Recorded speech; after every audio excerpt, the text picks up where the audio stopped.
What is up? I'm outraged. Episode 2. We are back. Had a great first episode. Shout outs to everybody that listened on iTunes and Spotify and came to check it out on YouTube. I appreciate everybody for coming out in a big way for me. In week 1, Russell Clay was a great guest, but in week 2, I'm really excited because, a lot of people use Player Profiler, which is one of the biggest websites on the internet for fantasy football, and a lot of new metrics got added to that website over the last year or years, and I'm bringing on one of the main guys in the system that does a lot of the film review, does a lot of the analytics and inputting of numbers, so I think we can get a lot of answers from him, and that is Cody Carpentier. Let me bring him in right now, live and in the studio. What's happening, Cody? What's going on, brother? I really appreciate it, as always. Obviously, episode 2, I had to tune in episode 1 last week with Russell. I mean, that was fantastic. You know how much I appreciate you. So when you offered, I jumped. I had to come on. I have to come on here. I appreciate it, man. You're on the come up. A lot of people that I talk to in the industry, a lot of people that I talk to that are fantasy football gamers, they constantly comment on sort of the ascension that you have had as a content creator, from a guy that, hadn't done much podcasting in the past to a guy that's hosting his own show, features on other shows, and just everybody talks about how polished you've become. I mean, you kind of recognize that about yourself? I literally had never done a podcast before. I think it was maybe 3 months prior to starting Undercovered Ops, when I started with Player Profiler, that I took a podcasting class in college, and that really, I started this little tiny podcast. I did 2 solo pods, horrible. Never thought I'd do it again. And then when Matt offered it, I was like, hell yeah. But in the grand scheme, I guess your question, have I noticed it? I tend to not. I tend to kind of, to be honest with you, straight up honest, I tend to stay in my kind of bubble. And I communicate with a small group of people, you included, and Matt, and I don't really notice much of anything. I honestly just try to kind of stay in my lane, do my thing, getting a couple feuds on Twitter here and there about Antonio Gibson or so, and then I don't know. I just try to grind through just like everybody else. But yeah, I really appreciate those comments, man. That's obviously the goal is to grow in this community and be to the best help of everybody else that you can be. And that's kind of the goal. Cody, I've got bad news. I went live, and I think I sent us live privately. And this is the hurdles that I deal with on this podcast. Now, what I think I can do is I think I can go unlock this on YouTube, but I'm going to leave all of this in the show because it's important that people know that I perpetually screw this thing up. I'm only a few episodes in, so I've got to solve this, Cody. So we got to work together. I'm on YouTube, so I can see it. So here we go. Hold on. We're gonna turn this thing on. We're gonna go from private to public, and now it's gonna publish. And we're live now. And this is a terrible, terrible, terrible situation that we found ourselves in. Quite a predicament. I'm almost unsure if we shouldn't just reboot, but we're live anyway. So everybody that is tuning in, guys, Cody Carpentier, you can find him on Twitter at Carpentier NFL. If you weren't there for the backstage question that I had asked Cody, it had to do with podcasting. I guess you'll have to check that out for yourself on the replay. Cody, so here's another question for you. You're behind the scenes on a lot of things that are taking place over at Player Profiler. I mean, you're involved with much of the NFL draft stuff. You did a lot of mock draft work. You're involved with a lot of the ADP work, and of course, you're very involved with the film analysis. Is there something else that you're doing there that I don't know about? I feel like you do everything over there, or quite a bit of what's going on over there. I mean, I tend to have these conversations quite a bit. It's like, what are we working on this week? We have our meetings, have multiple meetings a week, and one of my big things is I try to not talk about everything that we're working on because it honestly, it weighs down on you. But I will say I have my hand in quite a bit. And like you said, the rankings, cornerback rankings, mock draft, NFL season, my role is it has many pivots in it. So as the seasons come and go, I do different things, more things in season. It's a lot of management of the charting, the charting team of close to 80 people. And growing this year, we're going to be working on college stuff as well as some stuff we're going to be talking about today that was new last year. And then, of course, the NFL draft season, my attention is focused on that. And then over the summer, there's a lot of the social media and all this other stuff that's focused on. So, I got my hand, I guess, in a lot of different cookie jars, and that's just kind of how it is. Yeah, and I think people are recognizing that about you, Cody. I think you were behind the scenes for a long time, like we talked about pre-show. Shout outs to everybody in the chat. Thank you guys for coming in. Make sure you hit the like button. This is going to be a great episode. I think you were behind the scenes for a long time. And as I've said to you publicly, as I've said to you privately, man, I truly do believe, and it's a resounding belief amongst many people that I talk to, that you're going to be an up-and-comer. I think that you're going to be one of the guys that a lot of us turn to. We witnessed it a bit here last draft season, the way that you became such, an important part of that draft culture of what's going on. You were in the scenes. You were doing video work. You were talking to prospects. You were on the ground, and I very much see that as something that not only did you enjoy, but it felt natural for you. I mean, is that something you'd like to lean into more? Yeah, that's the big thing is the NFL draft. That's and always has been my big focus. I came up playing fantasy. I've always done my own draft grades for the past probably 6 years, dating back to like high school. And this year, I mean, we're just scratching the surface. Like Matt's talked about many times, he just dropped me into the Senior Bowl. I went down there alone, hung out with the roster watch guys. Thankfully, Alex and the trash man brought me in. They're like, hey, you can come with us. It was just me down there. It was just me at the combine. I hung out with the roster watch guys as well. I went to the Malik Willis Pro Day.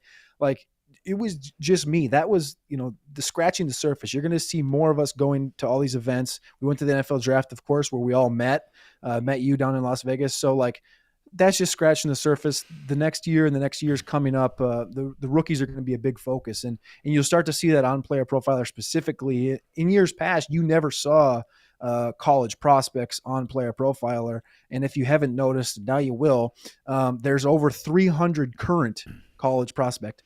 Current as in like the college football season that starts this Saturday, that are on Player Profiler already, so that during the college season you'll be able to check those guys out as well. And that's a big focus of mine. I came in and I was like, hey, Matt, I mean, this is a market that we need to focus on because it's very important. So, I think the NFL draft size is only going to keep growing, and that's one of my favorite. That has probably overtaken to be my favorite part of football in general, more so than even watching the games and more so than even fantasy.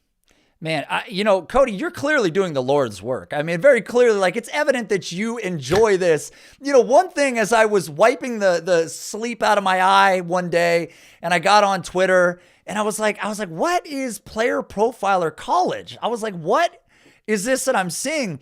And I clicked on the Twitter account, and it was shockingly similar to an account that I believe once was known as Breakout Finder. And it looks as if the steering wheel on the ship has been turned, and it's going another direction, rightfully so, because it was always college metric based.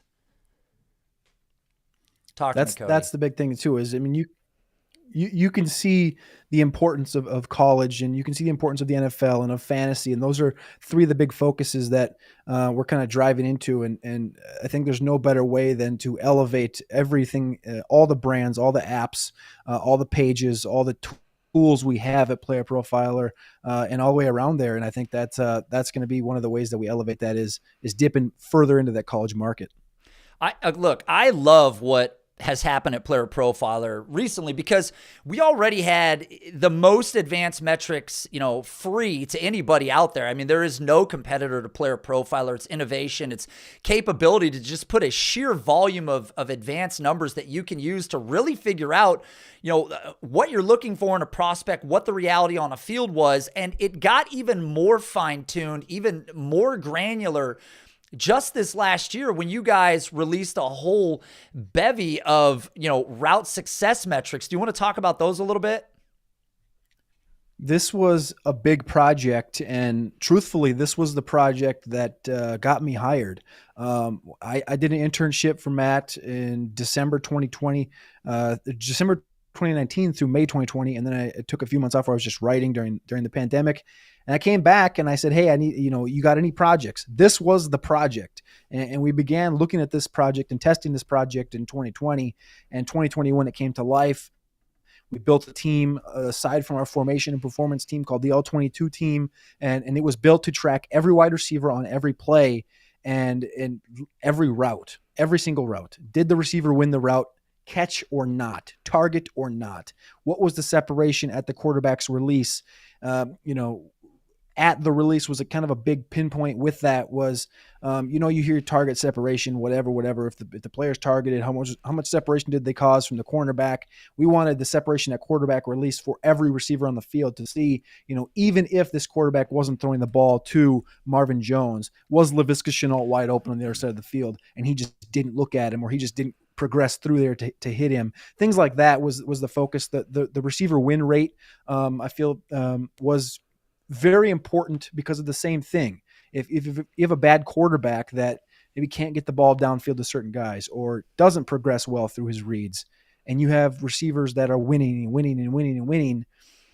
they need to get the ball. I don't know if it's a way in fantasy for us to know who should be getting the ball and will be getting the ball eventually. Or like you look and you see like, oh, Laviska's winning, he needs to be on a new team. And when he gets to that new team with a competent quarterback, maybe he will. And I'm using Laviska as an example. Like He didn't, test well in all these, but the bigger goal here was receiver win rate and separation for every single receiver on every single route and every single play. Look, you and I had been messaging back and forth. I know people understand that you and I have an online friendship back and forth, but you and I do text, we've talked on the phone here, back and forth. Meeting you in Vegas was really awesome. So it's great to see where this has come from. And when I see the work that you've been heavily involved in, with the route information, this was what really sort of got my juices flowing. And this is kind of what kicked off you and I setting the date to do this podcast. I know you said you'd be available any day. You made that very easy on me, which I appreciate. Showed up on a Wednesday. Thank you, because this show should be every Wednesday at 5 p.m. If I hit the go live button correctly. And the route win rate stuff, I found to actually be pretty exceptional and pretty accurate. Now, I know you were saying that nobody did a study, nobody really audited or vetted this information. And I had done a lot of sort of analysis on the background of this stuff. And I found it to be pretty accurate, Cody, and I found it to correlate pretty strong between what you would expect to find deficiencies in if you found positive signals over here. So, I think it's a great sign of how successful it probably is in reality. And what I really, really look forward to, if I'm being completely transparent, is this time next year, looking at what did we see from year one and what did we find in year two, and how do those signals work in our favor from not just a fantasy football standpoint, because I think what you did was help us on more of a real football standpoint. Even though it translates to fantasy, you're doing real film work here. So I'm truly excited to see what comes down next year. Now, one last question for you. How many people are involved with gathering this analysis for these players? I got to know. Tell me it's one guy. Can't be you. Funny enough, that was actually like the day one goal and plan was for one person to do every single game, every single play, and that was to be me. And after we kind of got through the realization that, we have a formation team, we have a performance team, and we have about 50 guys for formations and about 20, 30 guys for performance, it was like we should probably build a little bit of a team. So we have those guys, and then we took about 10 to 12 of them from those teams and made them into this all-22 team.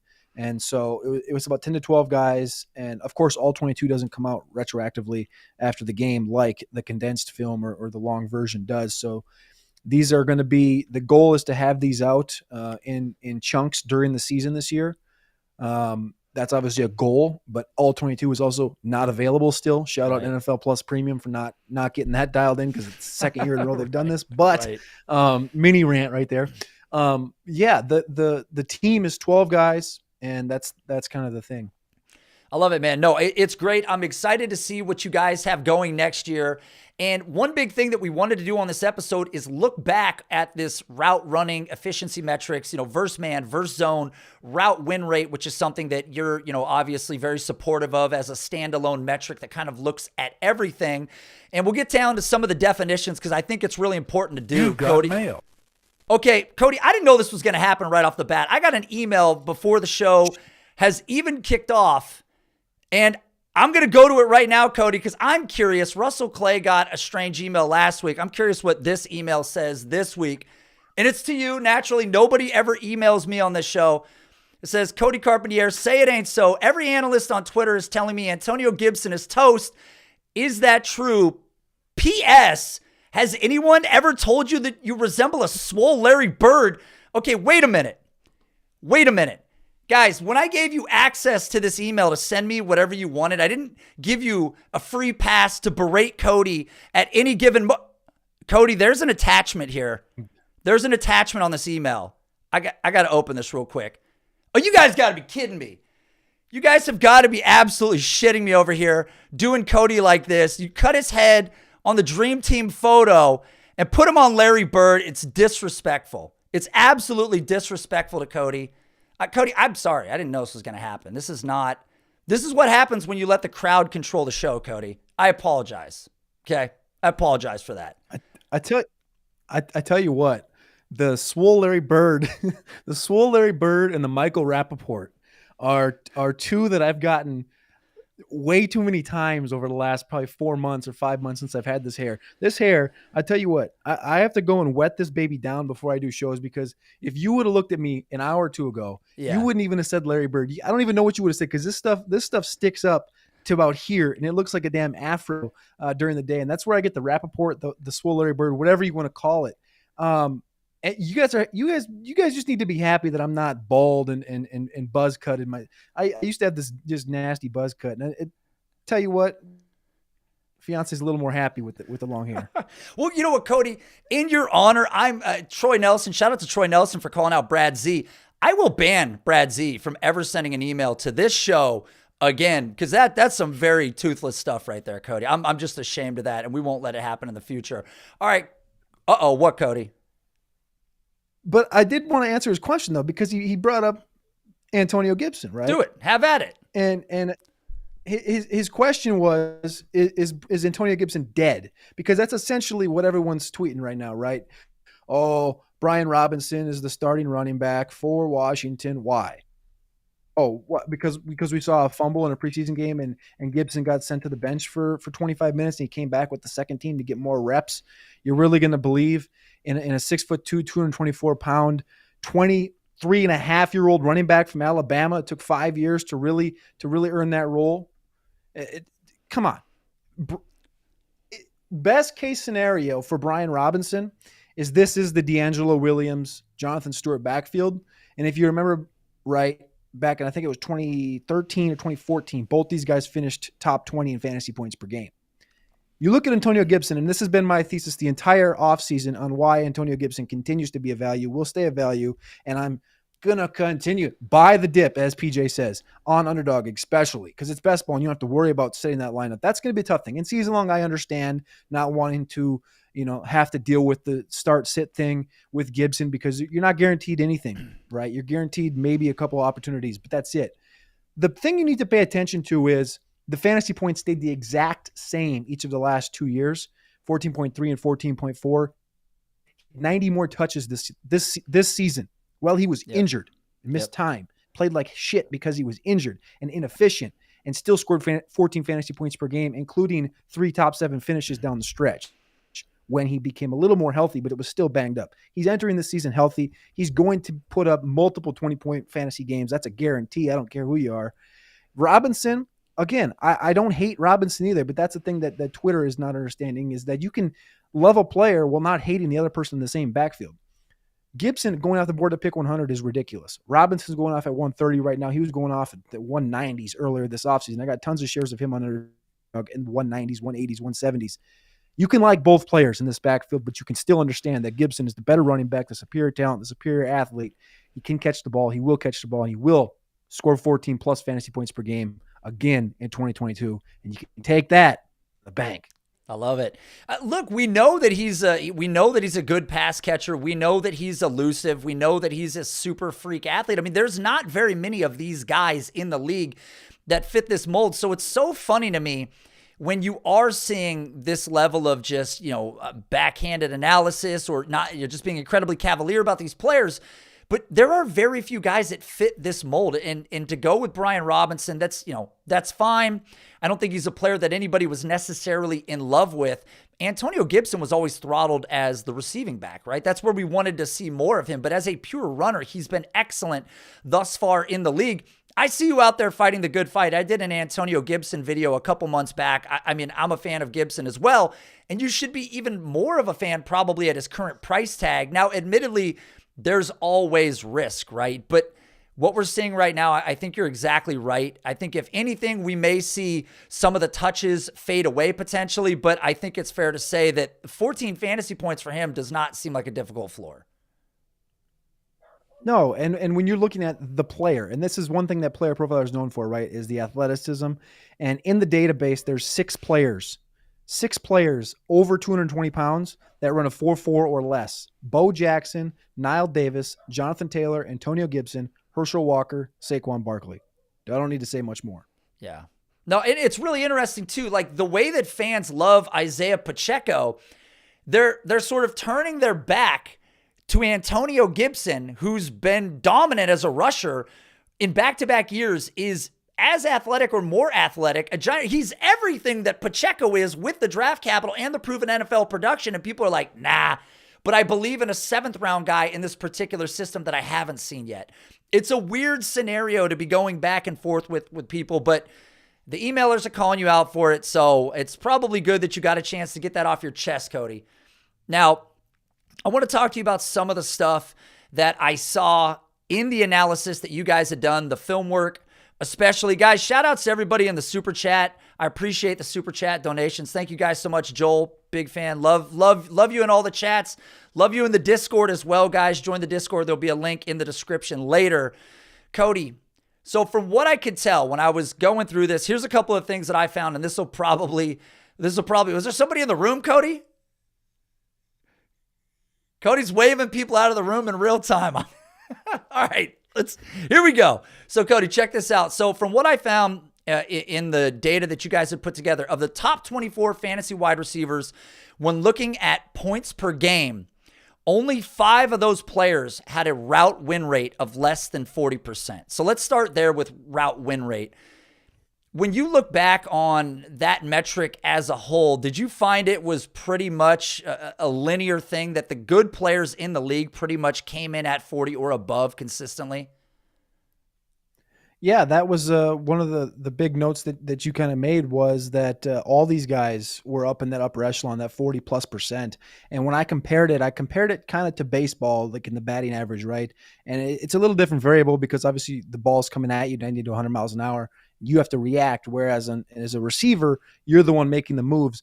But the results were not far off. Like I expected a 65 to 75% number to be at the top of the statistic, and it ended up being a 54% with Jamison Crowder.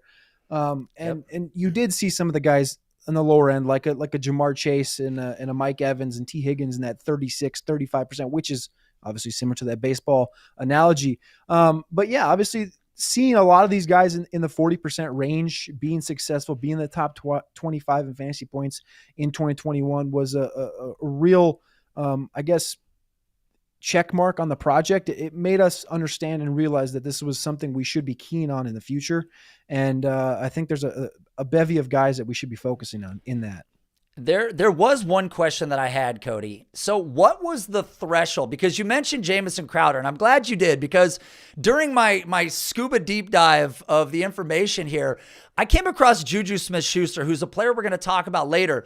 But Juju was a guy that also had a 54% route win rate. What was the threshold for ranking players? How many routes run? Was it 170? For me,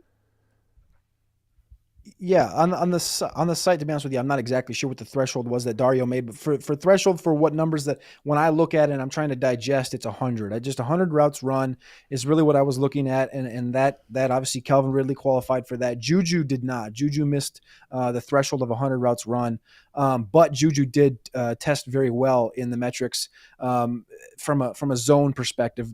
Man, not so much. He was down there at 60th overall next to Devonta Smith, but 24th against zone was pretty solid. I think it's something positive you can look at because how this offense is going to be running Kansas City. Juju's he's going to have a lot of opportunities to sit into zones and to find those spots. And I think Patrick Mahomes is going to be able to find him. Yeah, that was one that I came across. We got people in the chat. PJ Kennedy's calling Juju trash. Unbelievable.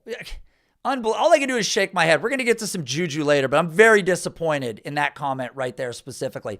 The 5 players, though, that I mentioned, this is interesting, that were outside of the 40% route win rate, that were also top 24 fantasy finishers, were Jamar Chase, T. Higgins, Mike Evans, Chris Godwin, interesting, and CeeDee Lamb. So those were all the guys that fell just outside of it. And I had some theories about that, which we might dive into later, because I do want to ask you some questions about sort of how maybe contested targets, how deep targets played a factor in some of this analysis as well, in some of this grading, because I think it probably was attributed to it as well. And I actually think that slot receivers, that'll be an interesting conversation, because I think that played a factor as well. On the contested target thing, a vast majority of contested targets went to wide receivers with a slot rate of less than 30%. So is that something you saw as well in terms of ranking contested targets with players in the slot? Is that something you ever identified?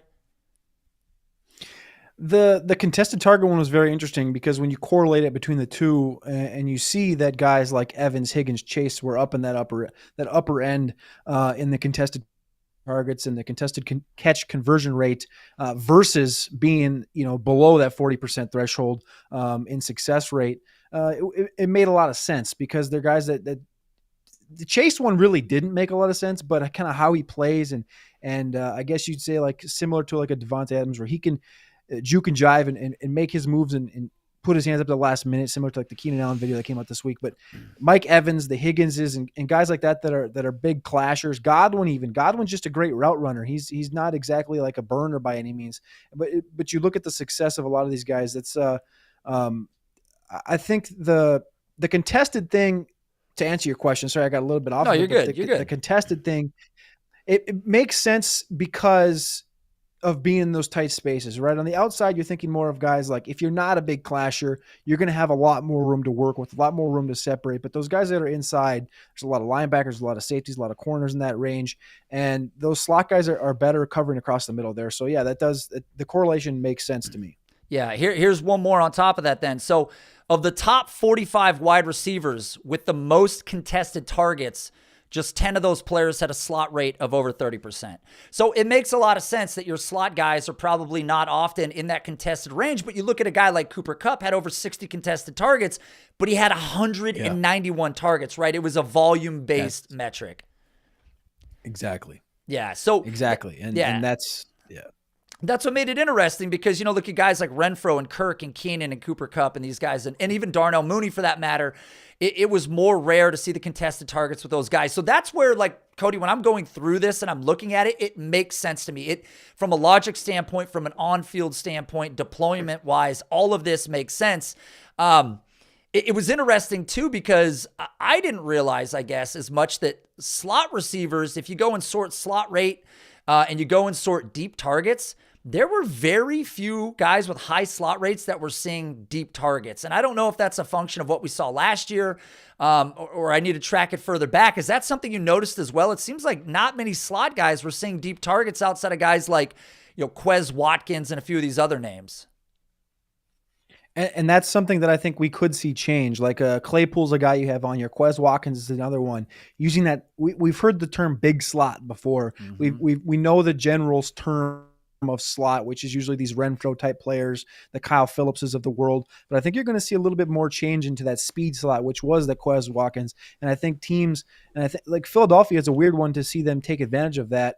And obviously I've been a big fan of Quez for a while, but when they put him in the slot right away, I was like, well, it doesn't really make a ton of sense. And then I realized that you're opening up a different dynamic that nobody else in the league really uses.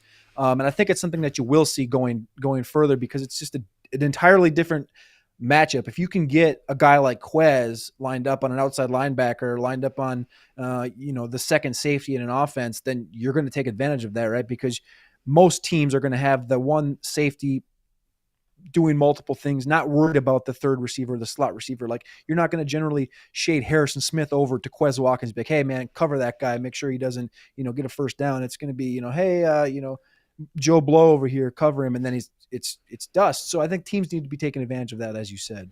Yeah, well, you know what? We were going to dive into some players that we had on this list, and you mentioned Chase Claypool, so why don't we start there? We've got PJ Kennedy's wild in the chat right now. Juju's trash. Claypool's trash. Everybody's trash right now. But let's start with Claypool because, interestingly enough, when we looked at route win rates, when you look at a guy like Jamar Chase's route win rate, people probably thought it was 100%, right? Like, people imagine that every time that Jamar Chase is running down the field, he's beating somebody on a route. And I believe Chase fell into the, 36% range or something like that? Chase was not the top end. Chase was at 36% success rate, which was below. I mean, it was lower than everybody in the top 12 other than Mike Evans. Which is interesting because that's exactly the same route win rate as Chase Claypool, which was something that sort of I found to be very interesting. Now, Claypool is not going to be on the outside, right? You've made that very clear with Pickens on the outside, with Deontay not being a slot guy. I think the big slot receiver in Chase Claypool is very much in his wheelhouse. But you look at that route win rate, that was better last year than Amari Cooper. That was better than Devonta Smith. That was better than Jamar Chase, or right there. So very neck and neck with those guys. Not saying they're the same by any means, but when you have to put it in a box and go, he looks like this, on any given play, that's what it was. I just don't think that Claypool is necessarily as dead as other people do. I think he becomes more of a best ball option to me than a guy that we're going to lean on heavily in the future. He's not a guy that's going to see 130 targets in this offense. Not a non-Big Ben offense, not with the running game. But is that a guy that you're completely out on by the numbers? It's not a guy I'm taking, just kind of where he's going, right? He's going around that pick 100 spot in underdog and in multiple other drafts. If you're not drafting him underdog, that's where I'm not. Obviously, like you said, best ball is kind of where you're taking him. What do I see for Chase Claypool? Like, my note, and this is just kind of a little bit of a bias thing, but when you take into account what he's done, it's like 800 yards back-to-back seasons, 100 targets back-to-back seasons. But what has that shown?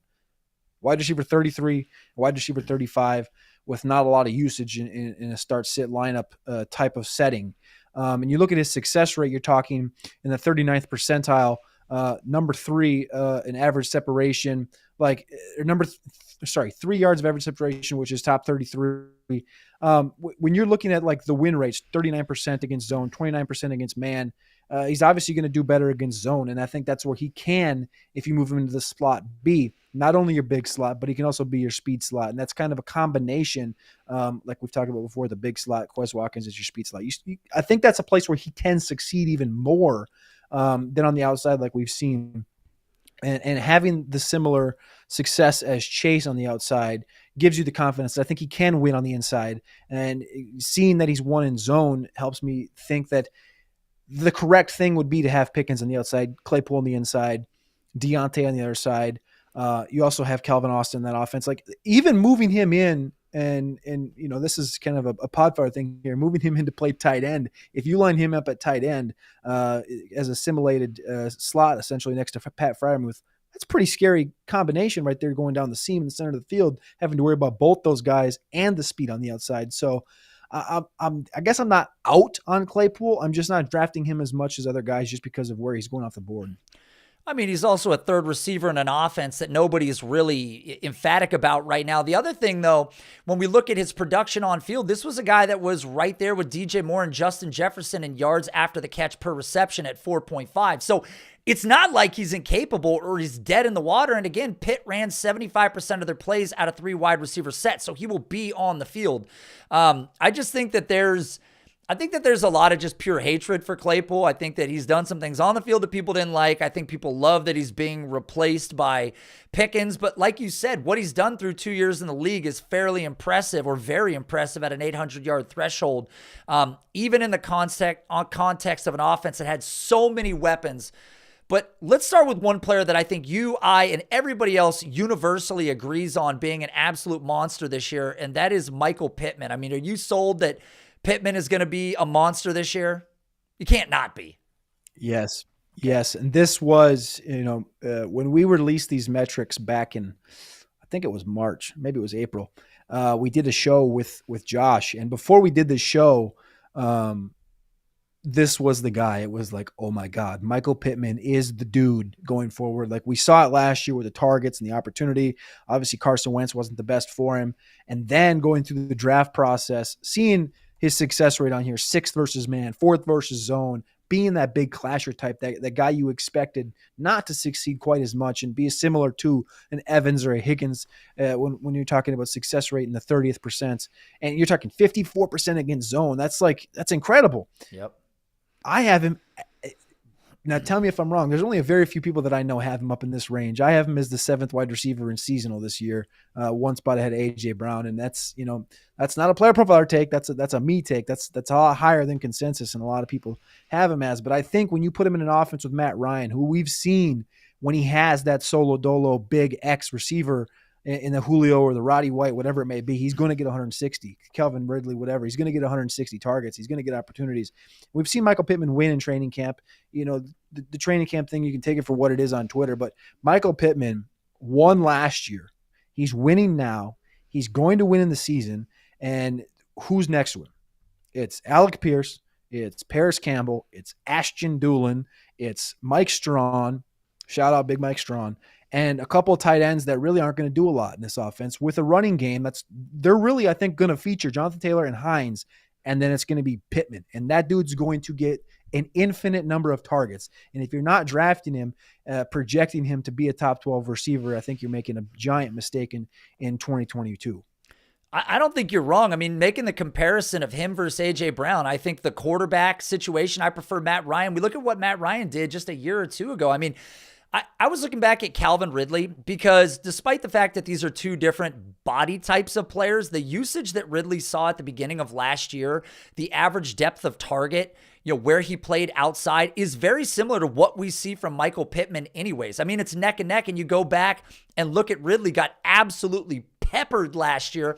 And Ridley's another guy that was super dominant, beat all forms of coverage, one of the top route win rates in the league. So Michael Pittman looks a lot like the guy that Matt Ryan was peppering just a year ago. And now Matt Ryan goes to a better offense with a better offensive line, with better coaching situation and a more stable, environment. It would not shock me at all to see Pittman finish, right there at the wide receiver 7 range, because again, he was 9 points shy last year of finishing as the wide receiver 12. So it's not even that far that he has to necessarily climb to end up as a guy that's an easy lock for a wide receiver 1 season. So I think by the numbers, he was the one guy that if you didn't know it and you looked on Player Profiler and you looked at his route success metrics, you would have been blown away. I think you would have been blown away to know that he was number 4 in route win rate. And when because did you guys do this week to week, or was this one big project as a whole? No, this was set up, like I said before, the all 22 is kind of a laggy system. So we actually we started about week 3, and that's when we started with week 1, and then we kind of played as it went. And there was actually weeks where we kind of went back and forth because games weren't available, were available, etc. So we've kind of played catch up throughout the entire season. But this year the plan is to do that and then release. So we'll release weeks 1 through 4, maybe during week 7 type of deal. Yeah. And then so you'll know for the later quarter of the year. Yeah, it's amazing. I imagine it's like you're keeping track of this stuff and you're watching that number of route wins just not really change week after week after week. It's like, man, this is the guy. And despite the draft picks, they didn't do anything that should have shaken anybody to their core. Can I ask you a question about him? Because I know you put him on here, you put him at the top of the list. I think you noticed him directly. And when you look at the route win rate side by side as an overall win rate, Pittman and Ridley were side by side. Yes. When it comes to the rank.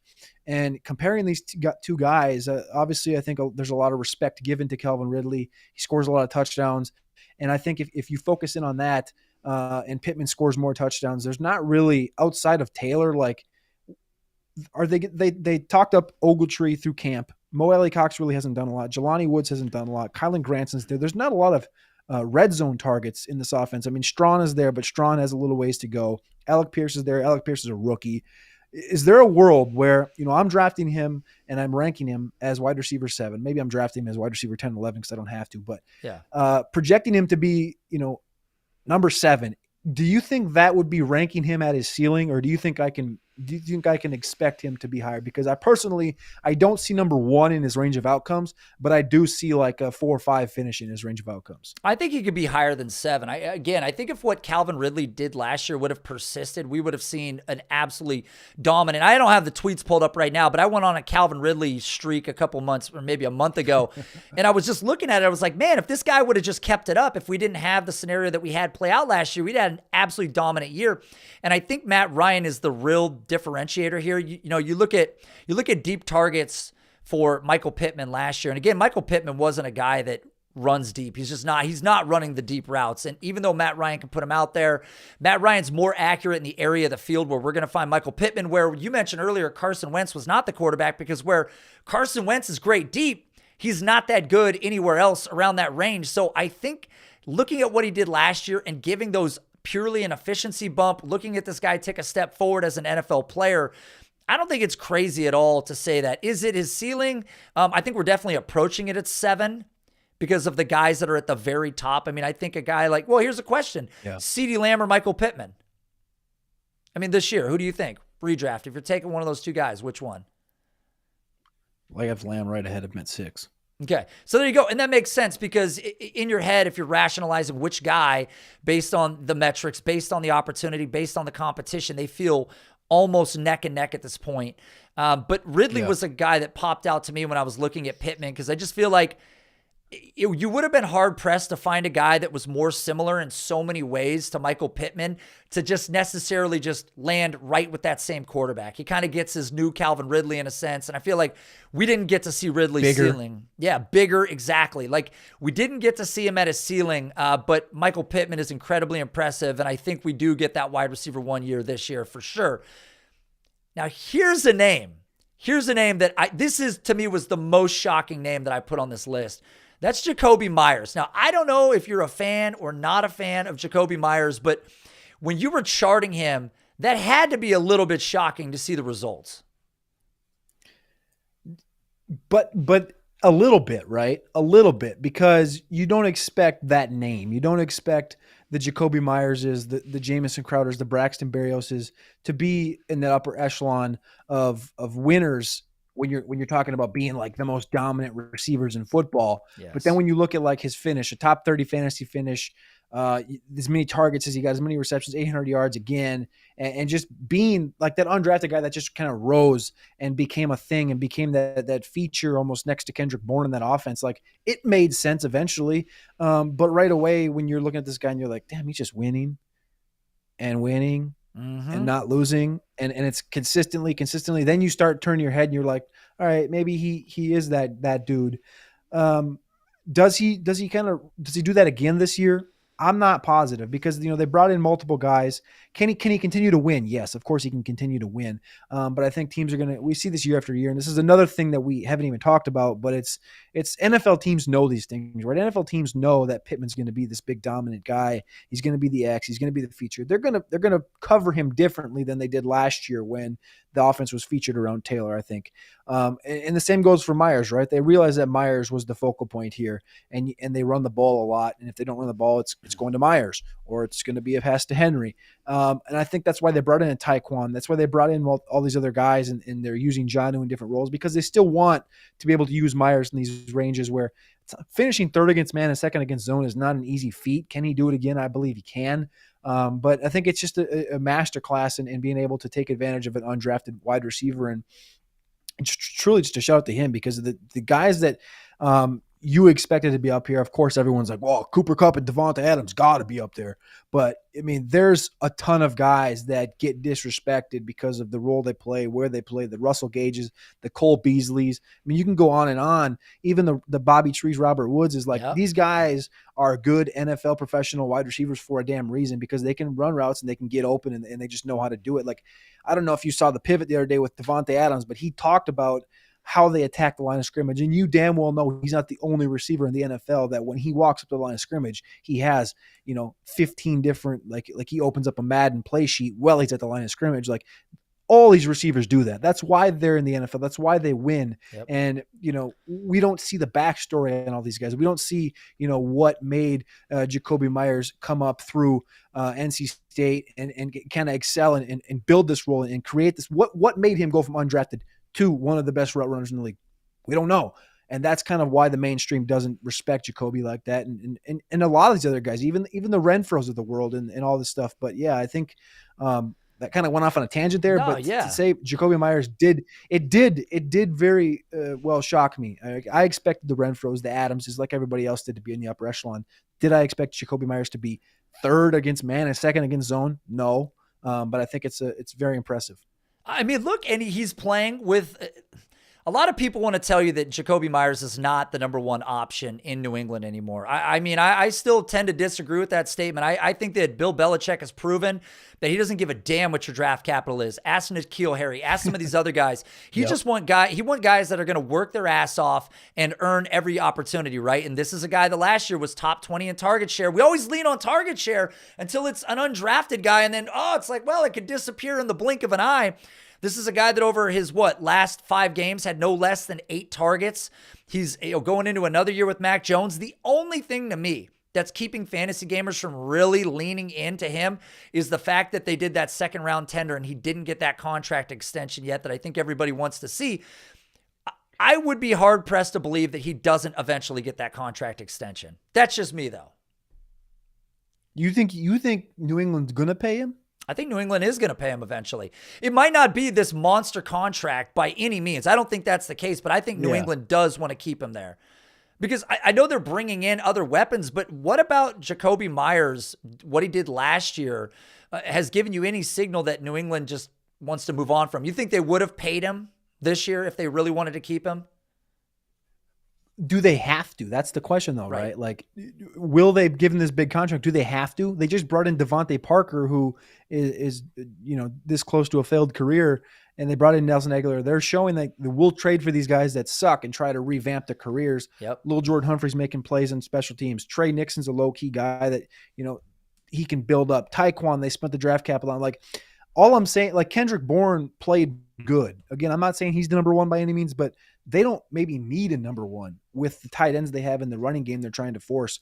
That would be my only thing, because you've seen them do it with cornerbacks, Stephon Gilmore, J.C. Jackson, and that would be my only thing. Like, if Jacoby Myers does continue on the same ascension, he goes for, it'd be easy to predict right now as being one of the only returning receivers on this team to say, all right, Jacoby's going to get another 125, 140 targets. He's going to go for 1,000. He's going to have a couple more touchdowns. He's going to be more well-known in the NFL going into his age 26 season this year, age 27 next year. Like, he's going to want a real contract, right?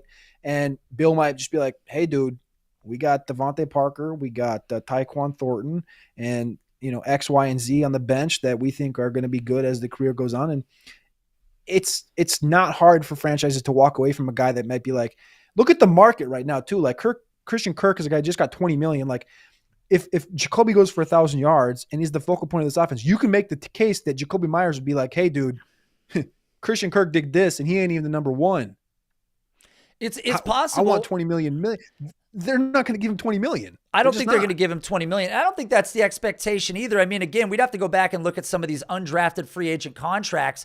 And I think a guy like Jacoby Myers, probably his agent or someone's going to inform him, go, look, it's going to be difficult for you to get a contract outside of New England.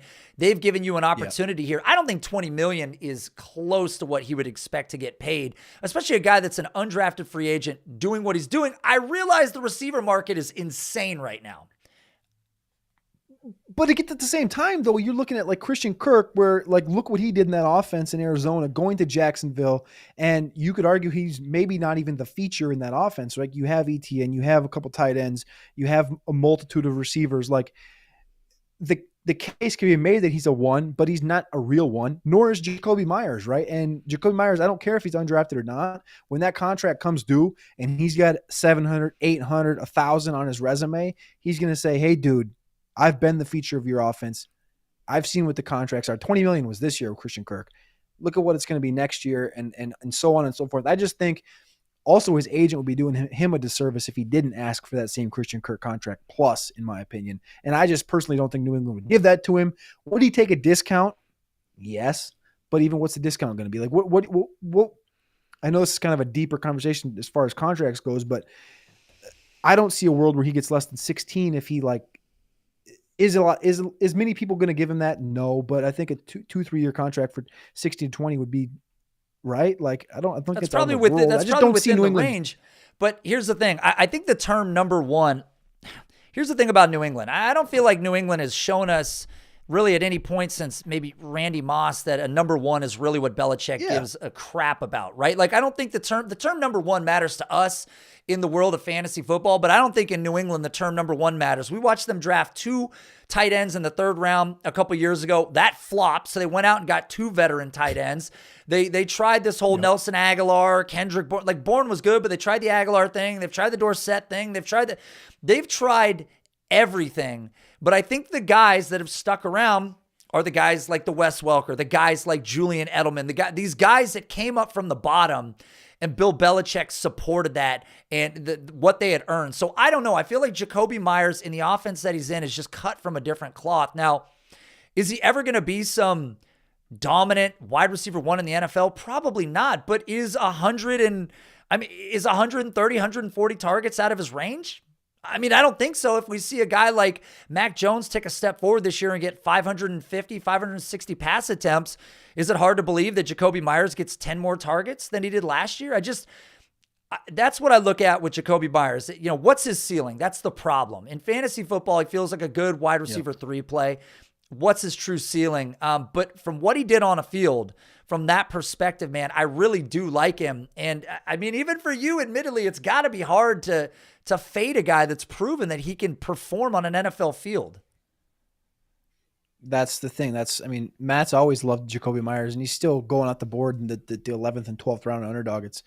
It's a tough guy to fade, but also you have to understand when you're in that conversation, it's not that you're fading the player because obviously he's winning, he's doing the things that he should be doing. Then you're looking at, all right, look at the offense, right? He's got 2 touchdowns in 3 seasons playing in 40 plus games, and he's getting the targets. 40, 80, 120 is what it is. But you're talking about a guy that he crested 20 points once last year. And that's at that point, it's all right. You know, you looked at Claypool earlier. Claypool also has only one top 12 finish since he finished number 1 in 2020 in that one game.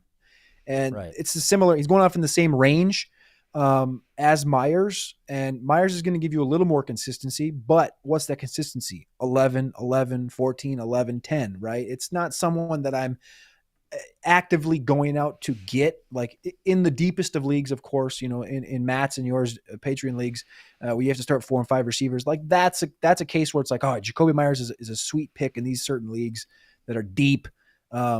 But generally it's a guy that I am fading because of the offense and because of the lack of production that the offense surrounds him with. Yeah, I will say it's not unprecedented for an undrafted free agent to make it in the league. We've seen it with, you know, Bourne shining now. We've seen Robbie Anderson. We've seen Adam Thielen, who didn't have a game more than 13 fantasy points until year 3. So it's not unprecedented. And then he went on to do great things. And I'm sure there were people that were saying, hey, Adam Thielen's not going to make it in this league. He's not going to be successful. But I digress, Cody. I could talk Jacoby Myers all day, and people are like, move off of Jacoby Myers. There was a question in the chat, if you want to field it. If you have the sack to field the question, Cody, here it is. PJ Kennedy, who has been flaming every player that we've mentioned. Cody and Nate, who do you guys like better, Myers or Gabe Davis? I want you to go first. Oh, you bastard. Unbelievable.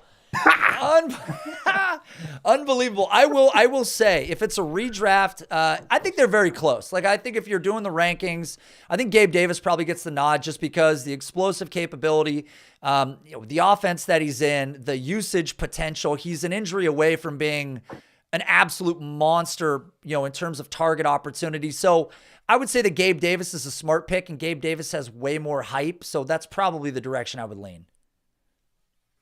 I go Gabe Davis 13 times out of 10.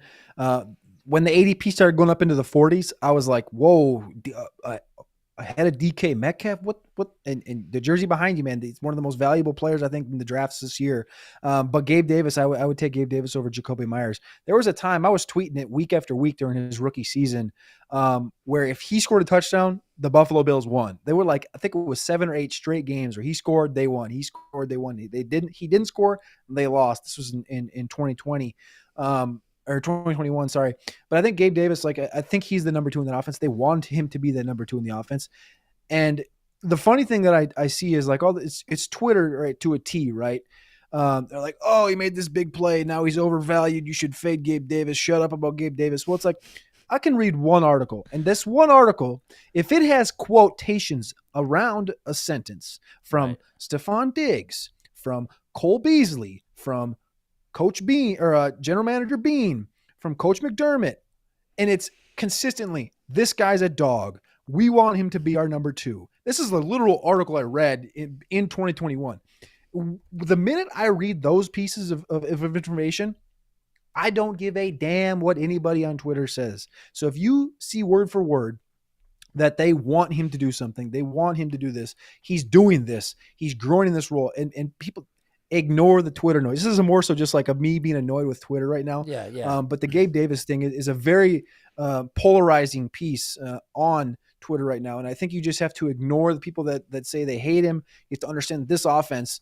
And he's going 100 picks earlier than Jacoby Myers, which, the conversation comparing these two guys is what it is. But the offense they're in, the output that these guys can bring, Gabriel Davis can score just as many fantasy points as Jacoby week in and week out just because of the offense he's in. And the boom, we've already saw the 50-point fantasy game. I think that's obviously in his range of outcomes. So short question, long answer. There it is, Gabe Davis. Yeah, no, I agree. Gabe Davis is just too explosive, man. He just offers too much downfield, upside, and with Diggs helping out on the other side, there's just one of the best quarterbacks in football, all the support in the world. They're going to have a run game this year. Like, it's just, he's kind of a no-brainer in that sense. I love Jacoby Myers, but Gabe Davis, man, could have a monster amount of upside.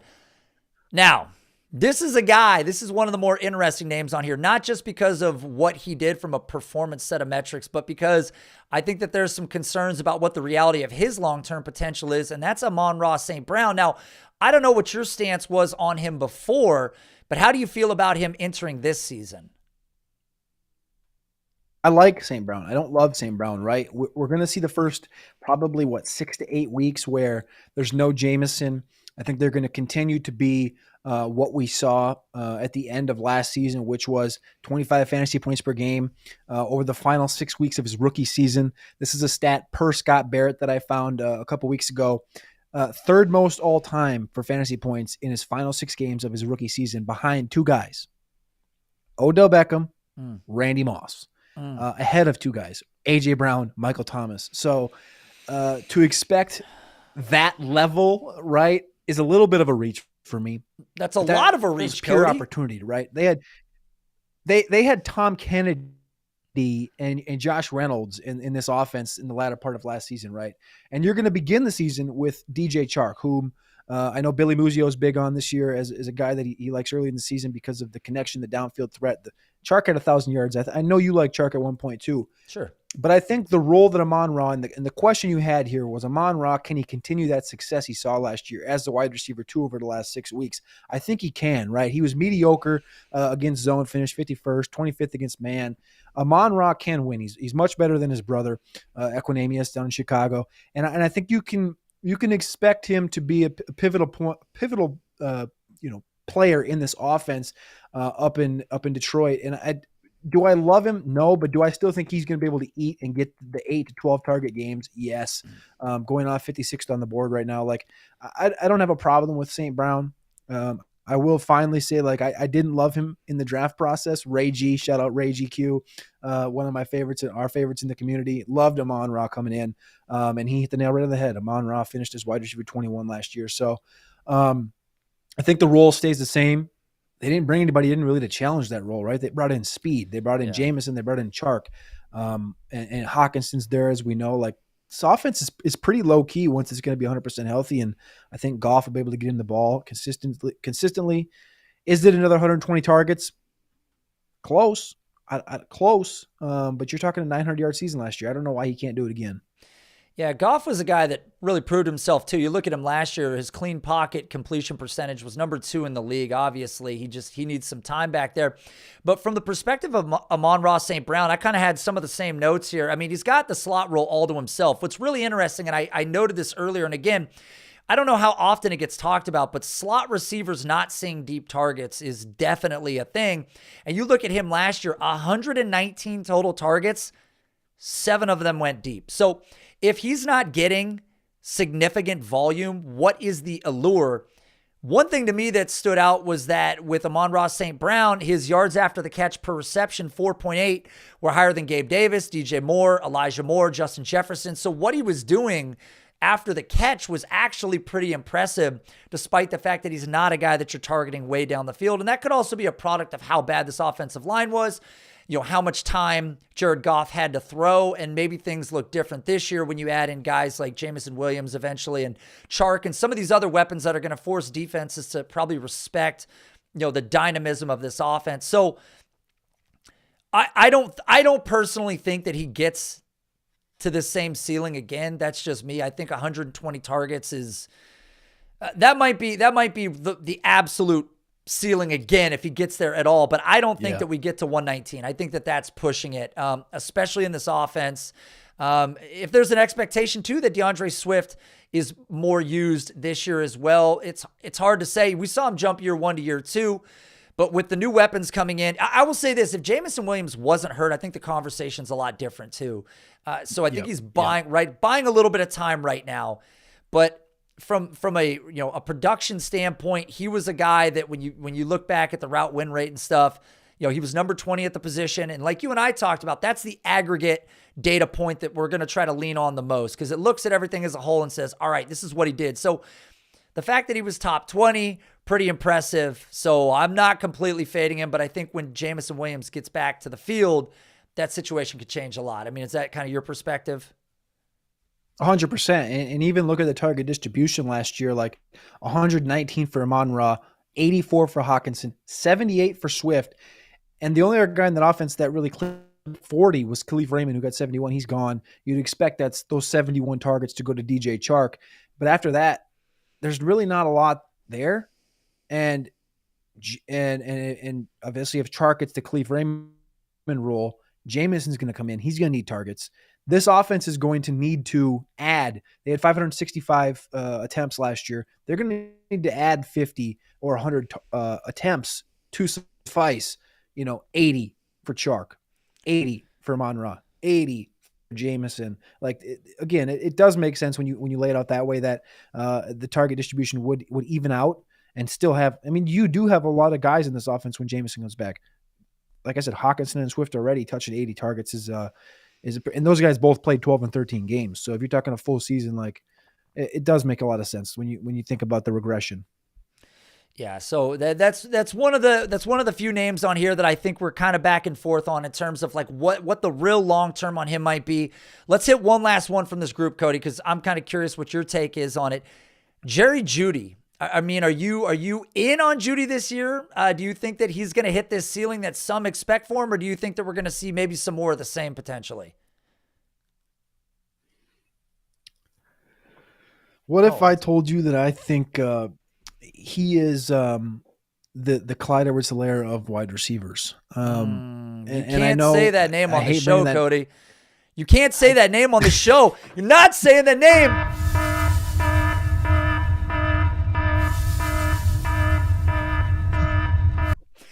I was sitting on that for a while. I thought, there's no way that this guy's got the balls to say that. Don't say that name on the show. He's been removed from the show sheet permanently. No more of that. Now, Jerry Judy, let's keep this civil. Go ahead. 52nd against man, 33rd against zone, 6% contested catch rate. 6%. I know there was a very small sample size of contested targets for Judy there, but 15 targets to be exact. 6% catch rate turnaround on those 15. Not great when you're not winning a lot. And he's known to be a great route runner. It's a very weird dynamic that he has in this offense where I don't know where he fits, right? Because it sure feels like the Lockett of this offense is KJ Hamler. It sure feels like the Metcalf of this offense is Cortland Sutton. And for the longest time, Tim Patrick was the guy I was hammering because we talked about T. Higgins before. He, to me, was West Coast T. Higgins, and he was going to fit well in this offense. And I did a podcast with Josh Larkey like the week T. Higgins got hurt, or the week that Tim Patrick got hurt. And I said, Denver just lost their number 2 receiver.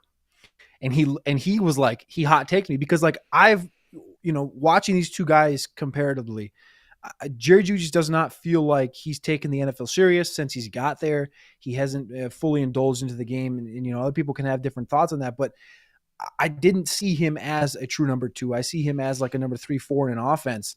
And that a lot of that has to do with the Alabama helmet that elevates these guys sometimes. And, John Mechie came out this year. He got a little overdrafted. It's the same thing that goes along with some of these guys. But do I think Jerry Judy in 2022, now with the Tim Patrick injury, playing this offense with Russell Wilson can pay off?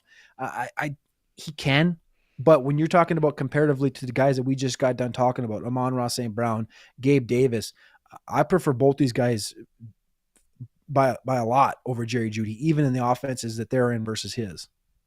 Interesting. I mean, when you look at his numbers as a whole, his route win rate versus man coverage was right there with Tyler Lockett last year. His success versus zone was above league average. So despite the fact that some of these numbers don't seem great on the surface, this looks a lot like guys that were successful with Russell before. His target separation was number 1 in the league, which is something that Tyler Lockett does well. The difference is, though, they run totally different routes on the field. Right? That's the difference. He's not getting targeted deep. That's the thing. And Sutton's going to be the one that wins deep. Hamler's going to be the one that wins all over the field. You're not even bringing in the tight end options in this offense that really lacked thereof in Seattle, right? There was the Disleys of the world that we tried to wish cast in, and who else was up there? Colby Parkinson was there. Like, who all the tight ends were up there, but right. they were ugly. They were putrid. And now you're looking at Dulcich, who is a yak king. Albert Okwuegbunam, who, I don't care how long he's been playing in preseason. He needs the reps. So if you're on Twitter, shut up. Albert Okwuegbunam is an above-average athlete. Take the value dip. But those are other guys in this offense that are going to win those middle quadrants. So I don't think they're going to be dependent on Jerry Judy. Like a lot of people are like, take him in the 4th round. It's like, you're getting killed. That's not value, taking Jerry Judy in the 4th round when there's a Sutton, when there's a Hamler. Hamler's going to be a pain in everybody's ass in this offense. Both the tight ends, the run game, like there's so many different things that go into this.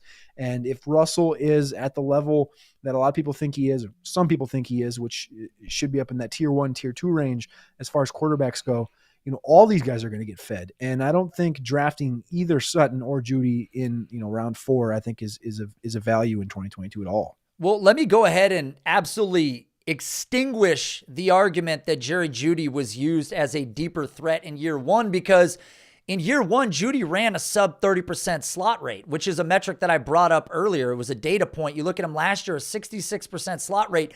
Slot guys, again, are not being targeted downfield nearly as heavily. So that's part of the reason. And I think they realized, too, that Judy in the slot is probably more valuable for this offense, despite what he did in year 1, despite that college yards per reception. I think that Judy's probably best suited as a slot option from this offense. So I'm kind of with you. I think that there's a lot of weapons in this offense, and we might see Russell Wilson in year 1 with very little chemistry with these players, kind of mixing it around. But Cortland Sutton's a guy that I think we're going to talk about. Go ahead. What do you got? I was just going to say before we got off of the Judy thing, and this kind of goes with Claypool. He feels like he's in the same kind of different, same situation, but kind of different, right? Where they both feel odd in the offenses that they're in right now. And I think a lot of what both these guys are, what's carrying them. Chase Claypool had that one massive game in 2020 where he went, I think he was wide receiver 1 on the year. He's been a top 12 wide receiver once since then. You look at what Jerry Judy's done. He's got 2 big games, 7 for 125 against Atlanta and 5 for 140 in 2020 against the Raiders. 2 games as a top 10 wide receiver since then, and throughout his career has not returned to the top 10 in any given week in fantasy. So it's 2 guys that I think are being elevated by, a couple games in their career. perceived roles in offenses, and they're both very, very overrated, in my opinion. Again, I think Judy's probably better than given credit for, but I think the change from year 1 to year 2 really diminished what his true upside could have been. He's not a guy on the outside anymore. And if the immense volume isn't there, and it's yet to be determined if Denver is going to let Russ cook, we still don't know. I mean, it's got a great backfield, right? Like, we could see a version of Russ. What are the higher odds? Are the odds higher that Russell Wilson finally gets to throw the ball 600 times, or are the odds higher that Russell Wilson finally becomes a quarterback that dumps it off to his running back? Which one is it? I think the former, right? Like, he's probably just a souped-up Kirk Cousins, right? Like, Kirk Cousins is known, like, he can get the job done. Russ has a stronger arm. We know Russ can cook when he wants to, but we've seen Kirk have a couple 400-yard games too. And having that run game and having tight ends is an entirely different dynamic that you haven't really seen in Seattle with the Pennies and with the Will Disleys of the world. Like, it's a different dynamic when you have a two-headed monster in the backfield, a two-headed monster at tight end, and then one big dude on the outside where they really can run all this play action. They can run a different offense. And I don't think comparing it to the Hackett offense of Green Bay, where Rodgers was the MVP back-to-back years, but he also had Adams, and he had Aaron Jones, and he had and offensive line and all this stuff. Like, I think there's a world where there's a couple games where you're going to see Russ cook, just given the climax of the opportunity and where they're at in the AFC West. But I think there's going to be a lot of games where they're going to try to run and use the play action, where that's not going to be a Russ cooking game. That's going to be a 250, 60-yard game. And so I think it's going to continue to be what it has been for Russ throughout his career. Well, it'll be interesting to see. I think Russ is going to be in a lot of shootouts. I think he's now going to be in a conference that's going to force his hand a little more. Should be in a lot of shootouts. I believe it to be the case. So we'll see. But I think that this is a team that's dominant enough in the run game that they may continue to do what they've been doing. I mean, they got the upgrade in a quarterback that's one of the best in the league in terms of accuracy, capability. At any given moment, he can throw every pitch, right? You need him to go deep, he can throw it. You need him to go shallow, he can do it. You want him to limit the interceptions, he can do it. You need him to scramble for 5 yards for a first down, he can do it. He basically gave you a queen chess piece. The question is, are they going to ask him to dial it up? Is he going to have to utilize the running back? So it's kind of yet to be determined. But I think that Russ will continue to be a great quarterback in the league. My question still remains, how high is the opportunity ceiling? And that's kind of yet to be determined, in my opinion, entering 2022, Cody. So, Cody, let's talk about just a couple of these lesser names that are on. God damn it. And you know what the thing was? Because I knew we were going to get a call. What really bugged me was somebody told me to pick the phone up and move it over here in the last stream. And the fact that I'm obligated to pick this thing up is un-effing believable. YouTube's going to demonetize me. Hello? Yeah, no, I know the bit. Kelly, ain't it? I wrote the bit. Unbelievable. Come back in here, do all this dog crap. Cody, you know how this works. You're there the first time. You're not in the chat this time, thank God. Because every time you're in the chat, it's pure chaos. So we're running the sounder.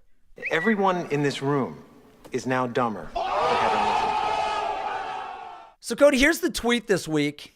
I know that you, being a fan of Kirk Cousins, you just brought him up 2 seconds ago. And this is a tweet that we saw before. Peyton DeGroot says, what a boring quarterback. And this is an advanced metric on Next Gen Stats. And then the dumbest comment that we've read of late is, too bad stats don't win games. Now juxtapose that with his career winning percentage. Cody, I know that you are a fan of Kirk Cousins. You just compared Russell Wilson to him. Is this an unfair statement about Kirk? Is he continuously just being dismissed year after year after year? After year after year. There's more. After year after year. Yeah. After year after year. And he's going to continue to get those contracts guaranteed because he's the definition of a professional quarterback.